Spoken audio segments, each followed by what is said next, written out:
Hippocrates का एक quote है, before you heal someone ask him if he is willing to leave the things that made him sick. लोग, हम में से बहुत सारे लोगों के अंदर एक टेंडेंसी बहुत ही ज़्यादा डोमिनेंट है, टू फिक्स देम। ये हर एक रिलेशनशिप में प्रेवलेंट होता है, बट जब बात आती है रोमांटिक रिलेशनशिप्स की, कहीं ना कहीं उसमें one of the foundation stone ही बहुत लोगों का होता है कि I can fix him, I can fix her.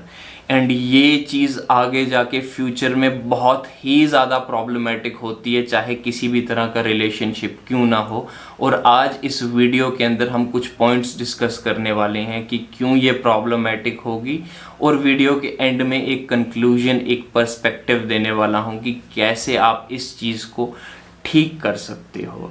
But before starting with the video मैं दो बातें कहना चाहूँगा। The very first one is कि मैं अनाउंस करने वाला हूँ something about which I am really excited, I am really happy. और जो लोग बहुत पुराने सब्सक्राइबर्स हैं, they know exactly what I am talking about. And दूसरी बात ये कि कमेंट सेक्शन में जाओ, अपनी जो आपकी रीडिंग प्रोग्रेस है वो शेयर करो, ताकि और लोग मोटिवेट हो सकें to read more.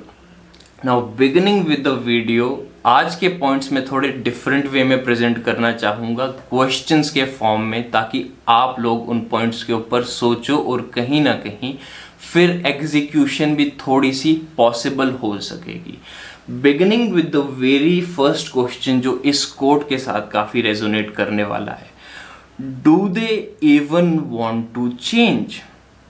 Now see, कहीं ना कहीं जब I want to fix them kind of लोग किसी के पास जाते हैं उनके अंदर चेंज लाने के लिए, वो ये चीज़ देखते ही नहीं है कि सामने वाला इंसान चेंज लाना भी चाहता है या नहीं। उनकी कहीं ना कहीं ये एक टेंडेंसी पहले से ही होती है कि ये चीज़ अलग लग रही है, ये चीज़ खराब है, तो इसको फिक्स करना है। Don't you think may be सामने वाला इंसान चाहता ही नहीं है उसको ठीक करना? डोंट यू थिंक उस इंसान के पर्सपेक्टिव से वो चीज़ प्रॉब्लमैटिक ही नहीं है? And to understand this there are certain ways. कहीं ना कहीं आप पहली बार अगर आपको लग रहा है कि सामने वाले इंसान की लाइफ में कोई प्रॉब्लम है और वो उस चीज़ के बारे में बार बार कंप्लेन भी कर रहा है, तब भी just give that person a perspective in form of question कि यार तेरे को नहीं लगता यहाँ पे ये जो चीज़ है तेरे को प्रॉब्लम कर रही है, इसके ऊपर तुझे वर्क करना चाहिए। एंड हो सकता है उस पॉइंट पे वो इंसान सामने से ये कह भी दे, हाँ यार करना चाहिए, बट उसके बाद भी करनी और कथनी का डिफरेंस देखो। अगर वो इंसान सही में एफर्ट डाल रहा है, तब कहीं ना कहीं उस चीज़ के ऊपर आप बार बार बात कर सकते हो। बट अगर आपको करनी और कथनी में डिफरेंस दिख रहा है, या on the very first point वो इंसान पहले ही बोल रहा है कि नहीं यार मेरे को तो ठीक है, ऐसे ही बढ़िया है, तो आप चेंज लाना ही क्यों चाह रहे हो जब सामने वाला इंसान नहीं चाहता? एटलीस्ट उस पॉइंट पे आपको उस इंसान की ऑटोनॉमी की रिस्पेक्ट करनी पड़ेगी। एंड उसके बाद दूसरा पॉइंट आता है, are they even ready for it?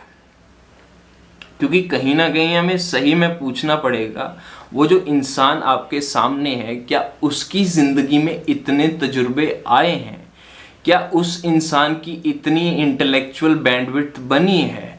क्या उस इंसान के पास वो विल है या विलिंगनेस है to make a change? Because see, there are many people जो अभी उतने एक्सपीरियंस्ड नहीं है कि उनको ये समझ आए कि इस चीज़ में चेंज लाना है, या कहीं ना कहीं अगर वो चाहते भी हैं बट उनके पास उतना इंटेलेक्चुअल बैंडविड्थ नहीं है टू एक्सेप्ट, या फिर उनके अंदर उतना विल अभी बना ही नहीं है। मे बी पॉसिबल है कल को फ्यूचर में जाके वो एक चेंज लाना चाहें, बट जब इस पॉइंट पे वो नहीं वर्क करना चाह रहे हैं, तो आप ज़बरदस्ती उनको ट्रिगर क्यों कर रहे हो? कहीं ना कहीं उनको बार बार इस चीज़ के लिए रेप्रिमेंड करने से कोई पॉइंट क्या होने भी वाला है? We have to ask this, because मेरी एक दोस्त मेरे को बोलती थी, क्योंकि बहुत ज़्यादा डोमिनेटिंग टेंडेंसी मेरे अंदर भी थी, she use to tell me कि every person has his or her own tendency और journey, sorry, his or her own journey, and मैं ये आर्ग्यूमेंट लाता था कि यार एक इंसान साइकिल से भी दिल्ली तक जा सकता है और गाड़ी से भी जा सकता है, गाड़ी से वो जल्दी पहुंचेगा। बट क्वेश्चन ही ये है ना, क्या उस इंसान के पास साइकिल है या गाड़ी है? साइकिल है और उसको तुम बोलो भाई गाड़ी के अंदर आ जा, बट वो अफोर्ड ही नहीं कर सकता, तो कैसे बुलाएगा गाड़ी? एंड उसके बाद थर्ड पॉइंट आता है, aren't you spoiling the relationship? Because look, अगर कोई इंसान चेंज ही नहीं करना चाहता या उसको अभी उतने पावर है नहीं, उसके पास उतना विल है नहीं कि वो चेंज कर पाए, और बार बार तुम उसको टॉन्ट कर रहे हो, उस वीकनेस के पॉइंट पे तुम लाइट डाल रहे हो कि भाई तू अभी भी नहीं इसमें चेंज ला पाया, ये देख तू अभी भी वहीं पे है, डोंट यू थिंक कहीं ना कहीं तुम्हारी उस इंसान के साथ जो रिलेशनशिप है वही सार होनी शुरू हो रही है, वहाँ पे खटास आ रही है, एक क्रैक सा बन रहा है? बिकॉज जब भी तुमसे मिल रहा है डोमिनेंटली यही बात तुम सामने ले आते हो कि यार तू आज भी ऐसी हरकत कर रहा है, तू चेंज क्यों नहीं ला रहा? एंड लिसन, मे बी बहुत लोगों के अंदर ये टेंडेंसी होती है कि वो उस चीज़ को बार बार ले आते हैं in a complaining way, but you have to also understand कि हर इंसान जो तुम्हारे सामने कंप्लेन ला रहा है वो उस चीज़ को चेंज नहीं करना चाहता। तो अगर तुम बार बार वही चीज़ हिट कर रहे हो उसको कि भाई चेंज क्यों नहीं करता, कब से मैं बोल रहा हूँ या बोल रही हूँ, तो देर आर हाई चांसेस कि वो इंसान तुमसे टूटने लगेगा, कटने लगेगा, बिकॉज वो नहीं चाहता कि उसको बार बार कोई रेप्रिमेंड करे। See, it is a very anti seductive thing, इससे तुम इंसान को अपने से ही दूर कर दोगे। एंड डोंट यू थिंक कहीं ना कहीं कुछ पॉइंट तक हमें अपने करीबी लोगों की शॉर्टकमिंग्स भी एक्सेप्ट करनी पड़ेगी, बिकॉज वो भी इंसान हैं। एंड इसके साथ मेरा फोर्थ पॉइंट आता है, आर यू कंट्रोलिंग? बिकॉज सी, कहीं ना कहीं नार्सिसिज्म जिन लोगों के अंदर बहुत ज़्यादा होता है उनके अंदर भी ये टेंडेंसी होती है टू फिक्स समवन, और उनकी फिक्सिंग की डेफिनेशन होती है कि वो इंसान हमारे हिसाब से चले, हमारा दुनिया का जो वर्ल्ड व्यू है वो उस हिसाब से चले, बिकॉज वो इंसान कहीं ना कहीं हमारी एक्सटेंशन है। Now I am not saying कि आप नार्सिसिस्टिक ही होगे, बट कहीं ना कहीं हर इंसान के अंदर ये टेंडेंसी थोड़ी सी तो होती है अवेलेबल, एंड मे बी उस चीज़ के तुम ऊपर बहुत ही ज़्यादा एक्ट आउट कर रहे हो। एंड कहीं ना कहीं पॉसिबिलिटी ये भी हो सकती है कि वो किसी इनसिक्योरिटी से उठ रहा है।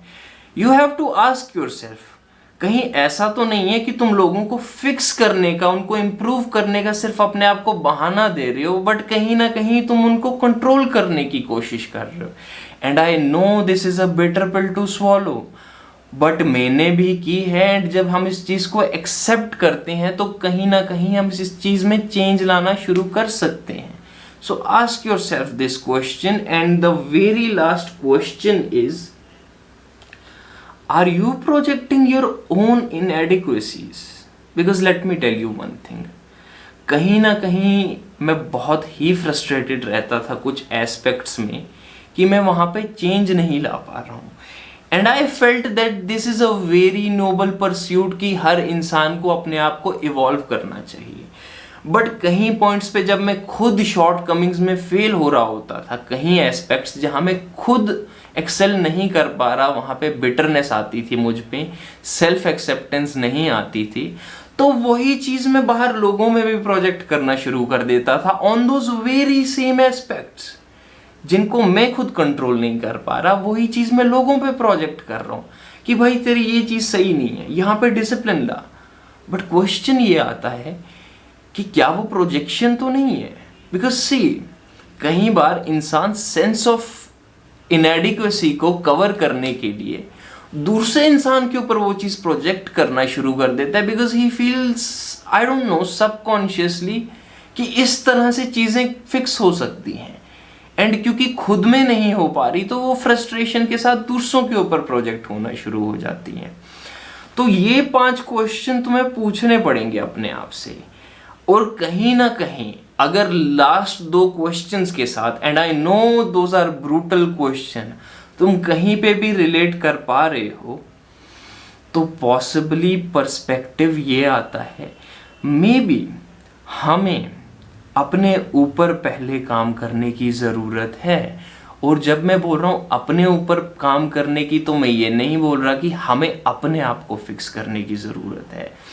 मे बी हमें शैडो इंटीग्रेशन, सेल्फ एक्सेप्टेंस जैसी चीज़ों के ऊपर काम करना पड़ेगा। अपने आप से पूछना पड़ेगा कहीं ऐसे कोई एलिमेंट्स तो नहीं है हमारे जो सोशली अनएक्सेप्टेबल हैं और हम उनको दबाने की कोशिश कर रहे हैं। मे बी उनको दबाने की जगह उनको अपनी लाइफ में ऐसे इनकलकेट कर सकें कि लाइफ फंक्शनल भी है और उन पार्ट्स को एक्नॉलेज भी किया जा रहा है। बिकॉज बहुत सारी ऐसी चीज़ें होती हैं जिनको हम टैबू बना के सप्रेस करते हैं एंड फिर वो बहुत ही भयानक तरीके से ऐसे बाहर आती हैं जैसे तुम प्रोजेक्शन कर रहे हो किसी के ऊपर। एंड दूसरा पॉइंट जो है सेल्फ एक्सेप्टेंस का, उसे मैं बहुत सिंप्लीफाइड वे से कहता हूँ, क्या हमें अपने ऊपर थोड़ी ग्रेस नहीं देनी चाहिए? अगर हम अपने ऊपर थोड़ी सी ग्रेस देंगे फॉर द शॉर्ट कमिंग्स जो हमारे अंदर हैं, क्योंकि हम इंसान हैं, मे बी हम अपने आसपास के लोगों को भी थोड़ी सी ग्रेस देना शुरू करेंगे। क्योंकि जिस तरह से हम अपने आप को ट्रीट कर रहे हैं, अपने आप को देख रहे हैं, उस तरह हम दूसरे इंसानों को भी देखेंगे। And the third thing is कि अपनी जो तुम्हारी इनसिक्योरिटीज़ हैं, पूछो वो क्या है। कहीं ना कहीं अबैंडनमेंट इश्यूज तो नहीं है जिनकी वजह से तुम लोगों को कंट्रोल करने की कोशिश कर रहे हो ताकि वो तुम्हारी लाइफ में रह सकें। इन 3 चीज़ों के ऊपर वर्क करना शुरू करो तो मे बी कहीं ना कहीं लाइफ थोड़ी सी सॉर्टेड होना शुरू होगी, थोड़ी सी एक्सेप्टेंस आएगी आसपास के लोगों के लिए। क्योंकि जो चीज़ तुम्हारे कंट्रोल के बाहर है, जैसे डाइकोटमी ऑफ कंट्रोल की बात की जाती है स्टोइसिज्म में, अगर उसको कंट्रोल करने की कोशिश कर रहे हो then obviously you are setting yourself for disappointment, disaster and frustration. तो इन क्वेश्चंस के ऊपर थोड़ा अध्ययन करना एंड अगर वर्क कर सकते हो तो शुरू करो, कोशिश करो, लाइफ बहुत ही बेटर होगी। और ये वीडियो अगर वैल्यूएबल रहा तो लाइक दबाओ, कमेंट सेक्शन में जाके शेयर करो तुम्हारे एक्सपीरियंसेस, तुम्हारे perspective and obviously book progress भी अपनी। थर्ड चीज़, सब्सक्राइब करो ऐसी और वीडियोस के लिए और लिटरेचर और फिलॉसफी रिलेटेड कंटेंट के लिए भी। किसी दोस्त के साथ शेयर करो जिसको ये पर्सपेक्टिव बढ़िया लग सकता है। I will see you in the next video. Till then enjoy your life in the best possible ways, be reasonable, read more and piece.